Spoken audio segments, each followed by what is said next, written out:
Today, we want to talk about this idea of financial and political independence. Actually, the topic much deeper than that. We are going through an incredible crisis.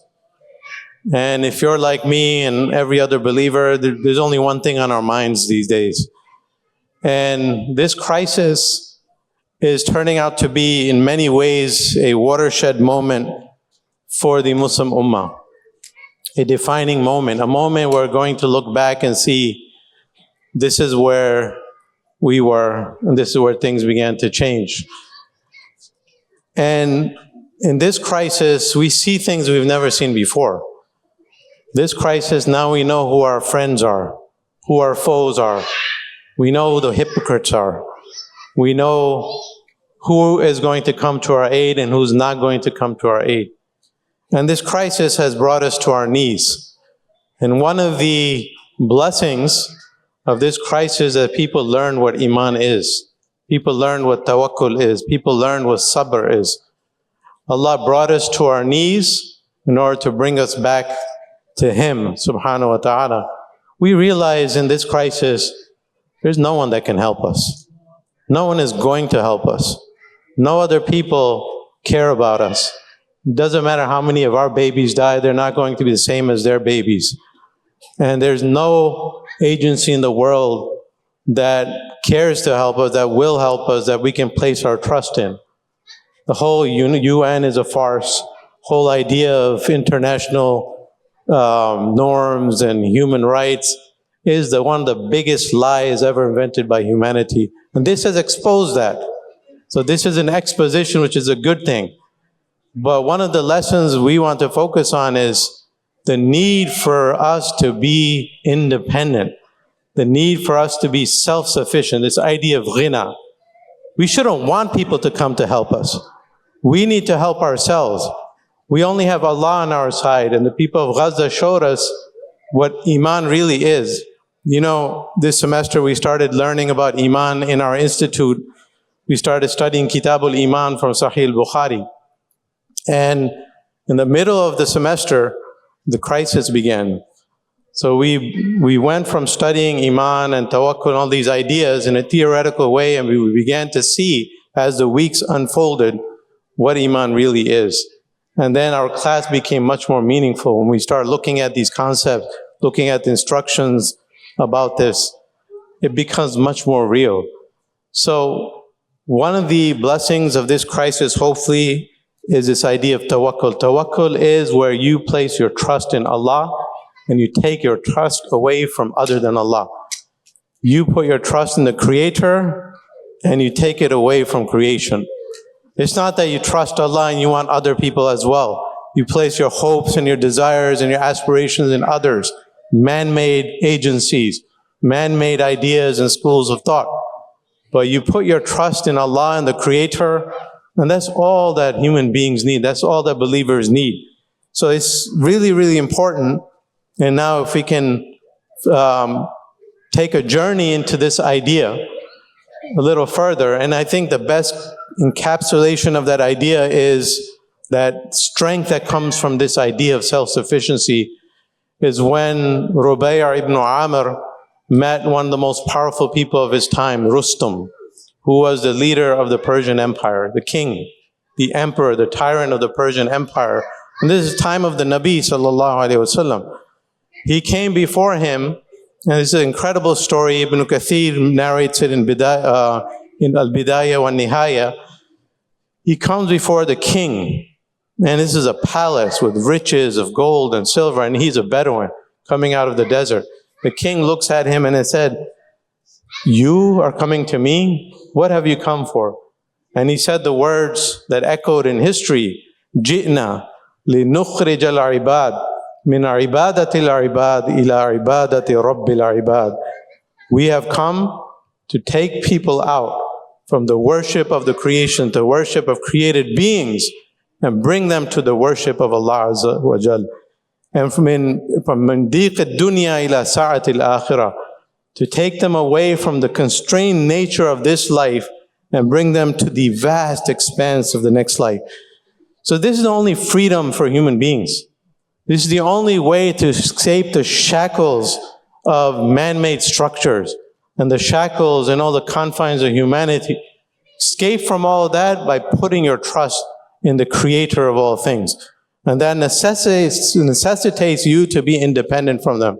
So this idea of independence, whether it's political independence or financial independence, is a corollary of the idea of tawakkul. This independence can only come from the independence of mind and spirit. That independence of mind and spirit that the early Muslims had. This conference is called Heroes of Islam. And it's a conference that is meant to be more practical rather than theoretical by looking at the heroes of the past. So in the next few moments, let's take a quick journey at some of these practical examples of what that independence was, what that attitude was that can liberate us. And because it's very, very important to look at role models.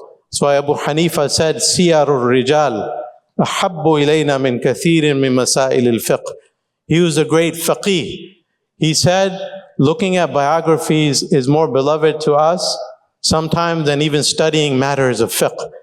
Because when you see real examples and role models, you see what you are studying, you see it in action. And that inspires us, and that's a great way of learning. So to begin with, the idea of political and financial independence. So political independence is the idea that too many of us, we fight for a seat at the table. So the early Muslims, their attitude was very different. Today we place our trust and hopes in politicians, in agencies, in governments, in nation states.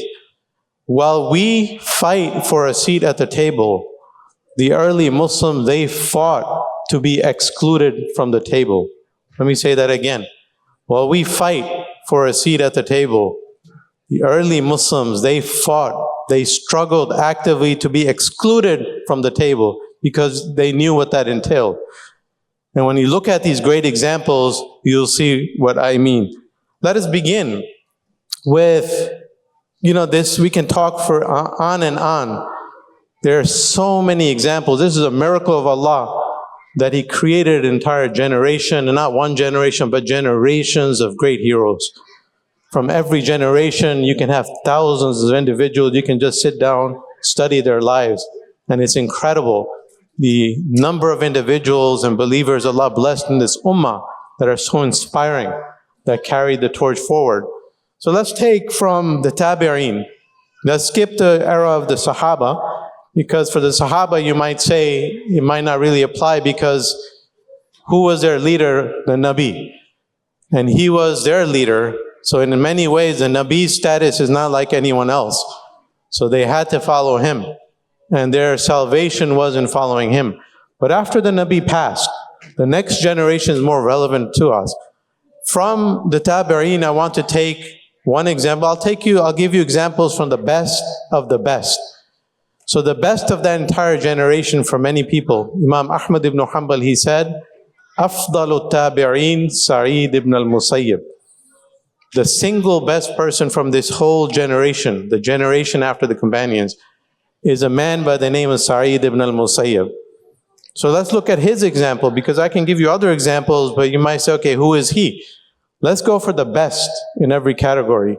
Sa'id ibn al-Musayyib was so knowledgeable that he was the best student of Abu Hurairah radiallahu anh. Not only was he his best student, he married his daughter, so he became his son-in-law. So the son-in-law of Abu Hurairah, Sa'id ibn al-Musayyib, lived an incredible life of dedication to knowledge and service.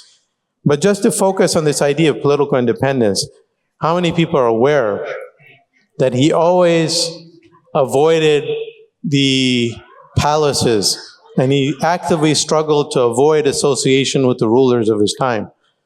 And he's very early. The rulers of his time were the Umayyads. He had a problem with some of their policies. He didn't agree with them. He felt they were unjust. So, for instance, he was always offered. And one of the things that politicians do and states do, they try to co-opt you. They try to bring you into their service, and that's a form of subjugation. So they tried to give him posts, various posts. He always refused. And he always, not only did he refuse, but then he got in trouble for it.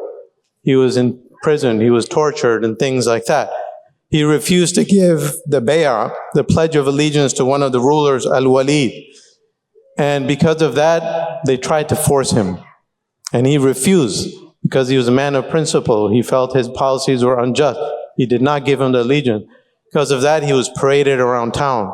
He was whipped in Medina.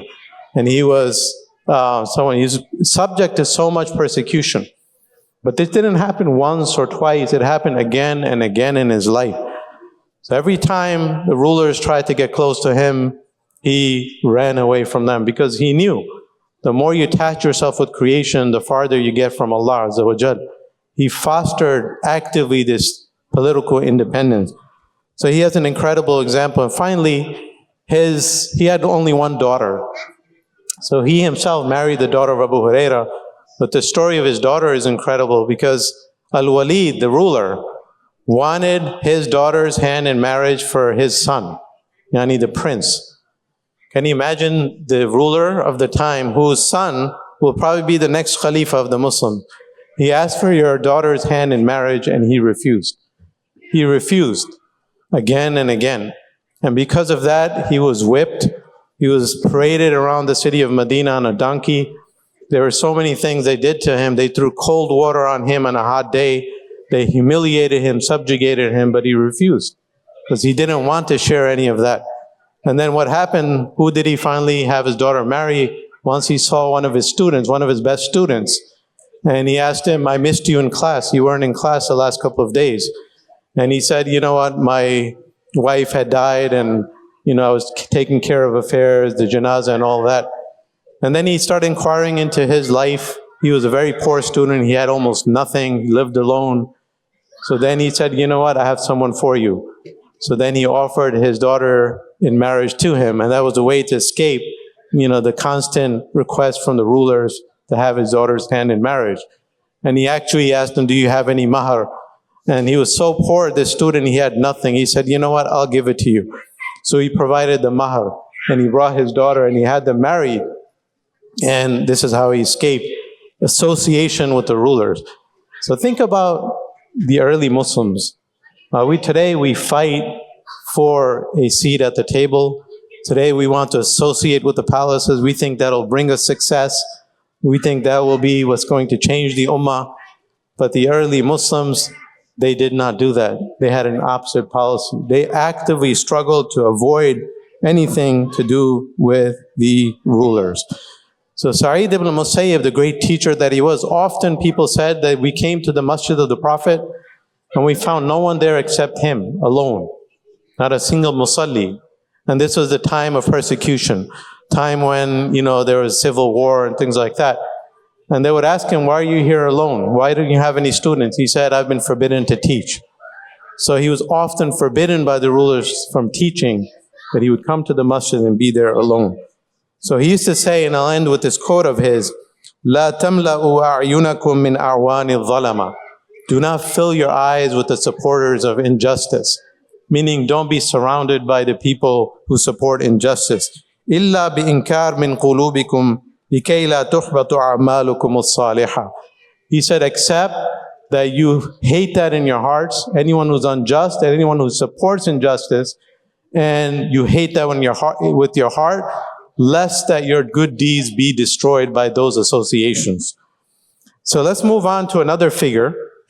Let's move on to the great Imam, Al-Imam Al-A'zam. Who's Al-Imam Al-A'zam? When you use that term, it's usually used for one person. It's used for Abu Hanifa, rahimahullah ta'ala. Abu Hanifa, in many ways, out of the four fuqaha, has the largest following. For sure, the majority of the Muslim world follows his school of thought. He was a great man from the Tabi'een as well. He met Anas bin Malik during his childhood, so he is from the Sighar al-Tabi'een, but he belongs to that generation. So people know him very well, but people don't know this aspect of his life. How many people know that as brilliant as he was, at least 2 different empires offered him Qadi al-Qudaa, the position of the chief judge in Kufa. First the Umayyads and then the Abbasids. Can you imagine 2 empires of his time? The Umayyads, he lived towards the end of the Umayyad period. Then they collapsed and they were overthrown by the Abbasids. The Umayyads tried to co-opt him and tried to make him the chief judge. He refused. Then they imprisoned him. Then they tortured him. And then they released him. And they offered it again. And he said no, and then he fled. He fled his city of Kufa where he lived his entire life. So he fled to Makkah. That's where he met Imam Malik. And he spent about 6 or 7 years in Makkah. And then what happened is, he supported Imam Zayd ibn Ali's revolt against the Umayyads, which was unsuccessful. But eventually the Umayyads collapsed. And then the Abbasids took over. And initially there was supposed to be a benign power that supported Ahlul Bayt and supported the scholars. So when they took over, he left Makkah, came back to his hometown at Kufa. So the second Abbasid Khalifa tried to do the same thing, Abu Ja'far al-Mansur. He came and he offered him the chief judge position, and he refused again. And now imagine that. This is not my argument, my discussion here is not to say that it's not allowed to take these positions. But I'm trying to present to you a higher path, trying to show you how the best of our community, the best of our ummah, had a different way of looking at it. So there may be nothing wrong for some people in their ijtihad, they accept positions. But Abu Hanifa, Sa'id ibn Musayyib, people like that, they maintained a different stance. So Abu Hanifa refused again, this time with the Abbasids, the chief judge position. And what happened? They imprisoned him again. They denied him food. They tortured him, and he passed away in prison. He died either as a result of his wounds, or some people say he was poisoned. He drank something and he died immediately after that. Either way, he was martyred. He attained shahada, but he died in prison. But can you imagine the irony of that? 2 different empires offered him a position of the chief judge. He refused. Then Allah blessed him with an empire of his own. Because after his death, look at how his madhab, his school of thought spread throughout the Muslim world to this day. How many people love Abu Hanifa to this day? Yes, we don't agree with the fanaticism of many of his followers. But despite that, just from this angle, think about how many people have love for An-Nu'man ibn Thabit, Abu Hanifa. And they're not from his land, they're not from his family, but the love of him is planted in the hearts of the ummah. But he had refused 2 different empires. So this is an incredible, incredible story that many people don't know. And we have so many other stories. We can go on and on. Sa'id ibn al-Jubayr and Hajjaj bin Yusuf, that's an incredible story. We have the story of Imam Ahmad ibn Hanbal refusing, conceding to the authorities of his time, being tortured for years in prison, house arrest, denied from teaching. So this is the example of the best of our community. They actively sought to avoid the halls of power because they knew the injustice that came with it. And they were so independent. And you might think, well, they were poor people, they were people who were just in the corners. No, they had real power. They had real esteem. Ata ibn Abi Rabah, who was called the Mufti al-Haram. Ata ibn Abi Rabah is an interesting person because he was African. He was disabled. He was blind in one eye. He was crippled. His descriptions in the biography books are so unflattering. But yet he was the greatest person of knowledge of his time in the Haram. So much so that only he was allowed to give fatwa in the Haram. And he was someone who lived a life of abject poverty. For 20 years, his home was Masjid al-Haram, meaning he slept in the masjid, he didn't have a home. But yet people all around the world came to study with him. Abu Hanifa said, "Ma ra'aytu mimman laqitu afdal min ata." He said, of all the teachers that I have met, I have never met a person who is greater than Ata ibn Abi Rabah. So Ata ibn Abi Rabah, his status was such, someone who shunned the dunya, someone who had no wealth, had no home. But the rulers of his time knew him, and they were scared of him. So there's an example of Hisham ibn Abdul Malik, the Khalifa of his time. He came to the Haram, and he asked Ata, is there anything I can do for you? The rulers would come to him and say, and beg him to have a request that they can grant. Is there anything we can help you with? And he would say things like, well, don't you feel ashamed to ask when you're in the house of Allah Azza wa Jal? So one time Hisham cornered him outside of the tawaf. He said, okay, now we're not in the masjid. What can we help you with? So he made him sit down. And then Ata, he began to give him advice after advice, telling him to take care of his subject, talking about this person and that person, these people and that people, those neighborhoods and this neighborhood. Then at the end, Hisham said to him, okay, I heard you all, I'll try to do as much as that, but what about for yourself? Is there anything I can do for yourself? And he smiled and he said, Mali hajatun min makhluqin. He said, for someone from the creation, I have no need, because I am linked to the Creator. And then Hisham, when he left the masjid, he said to his soldiers, he said, Hada huwa sudud. This is real leadership. So this is what financial, political, and all types of independence does to the mind and the personality of the believer. So it's very, very important that in our times we remind ourselves of that. As we go through this crisis, there are many Muslims or many people that think that other people come to our aid and we just have to keep begging them. Let's beg them a little more.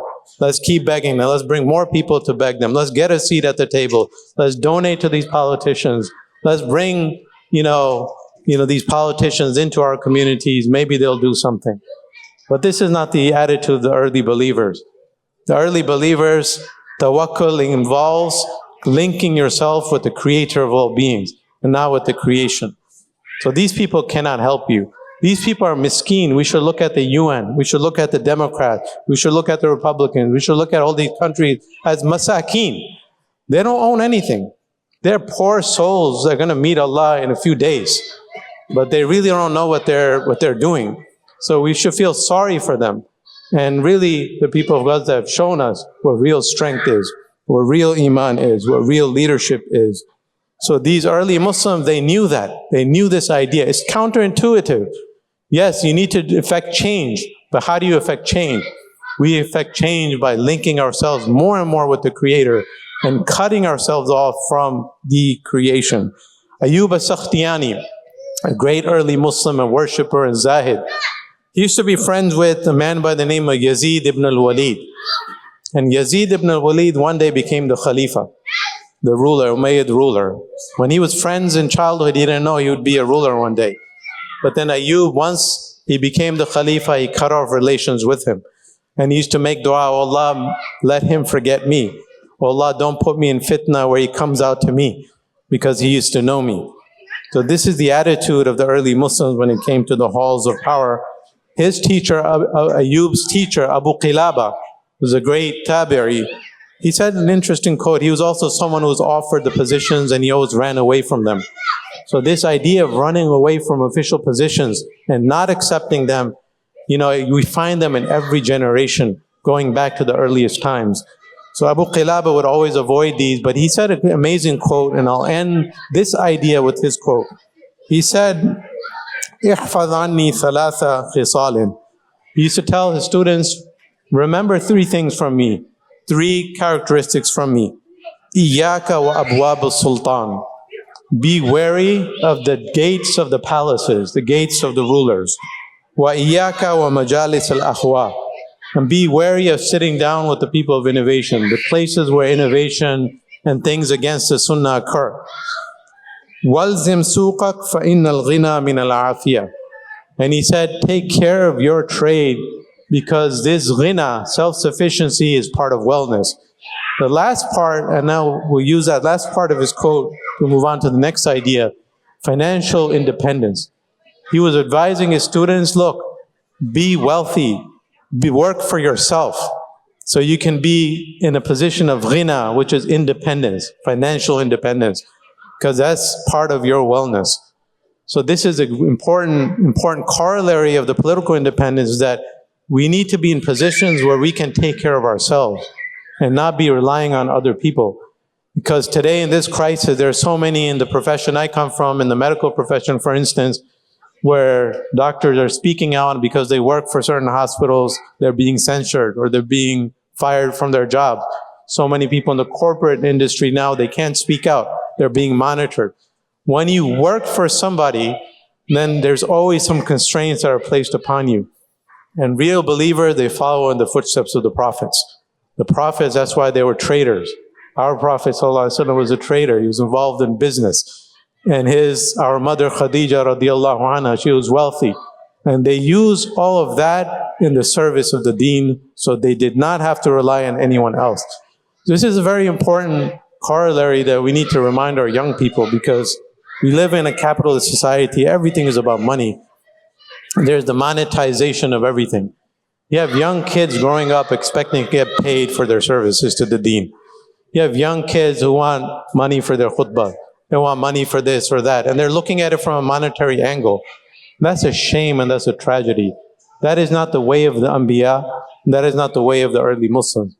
I'm not trying to make an argument that it's haram to accept anything, or that, I might get into trouble with a lot of my colleagues and friends who are imams. But there is a different path. How come this path we don't know about this? There's a path, a higher path, that was followed by the prophets. Aren't there 3 verses in the Quran where Allah said to our Nabi sallallahu alaihi wasallam, before he began giving his da'wah, tell the people this: قُلْ لَا أَسْأَلُكُمْ عَلَيْهِ أَجْرًا. 3 different verses Allah reminds of Nabi to tell the people, I am not here for any financial gain. I am not asking you for any money.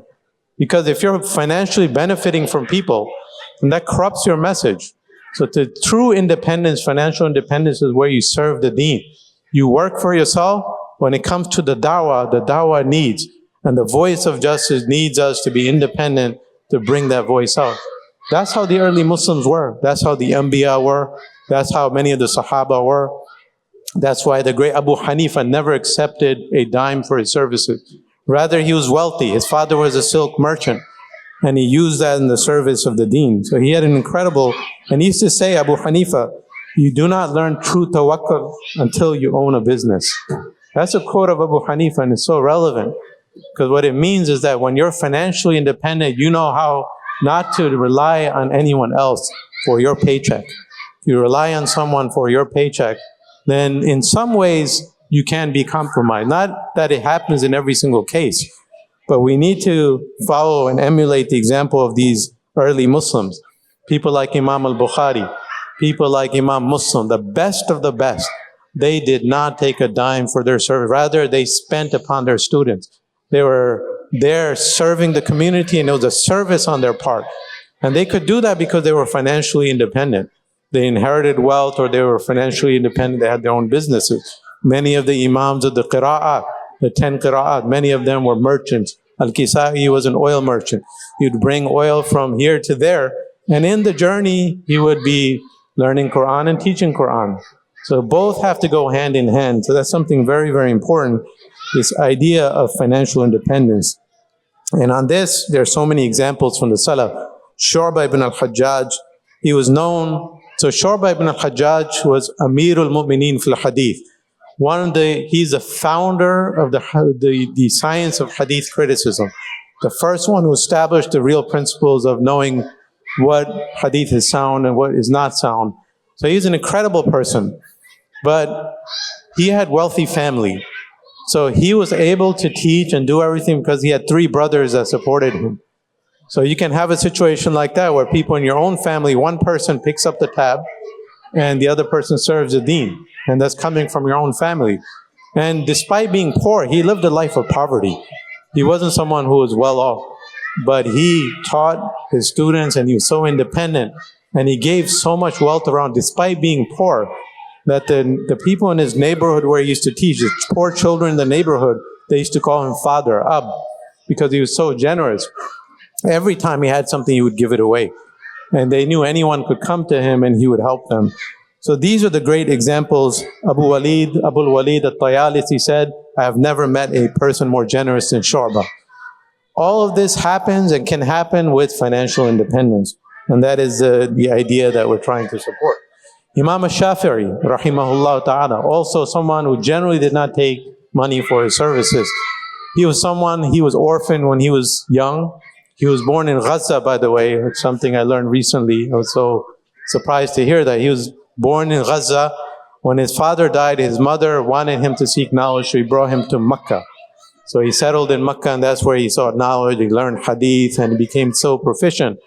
Then he went to Yemen for a while, and the people of Yemen, and he lived a life of poverty, but the people of Yemen gave him so much wealth without him asking for it. that he took that wealth, he just gave it all away in charity. And he came back home. When he met his mother, he said to her, look, this is what happened. They gave me so much wealth. I gave it all away. And what did she say? She said, if you hadn't done that, I wouldn't have let you come home. I would not have opened the door for you. This is financial independence.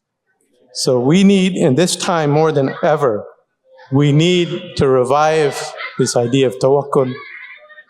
Take your hopes, take your aspirations, take all your trust away from all created beings, all these fake institutions, all these fake norms of human rights and so on and so forth, and put your trust in Allah.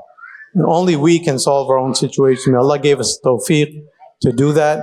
May Allah give us the tawfiq to help our brothers and sisters with our own hands and not with other people's hands.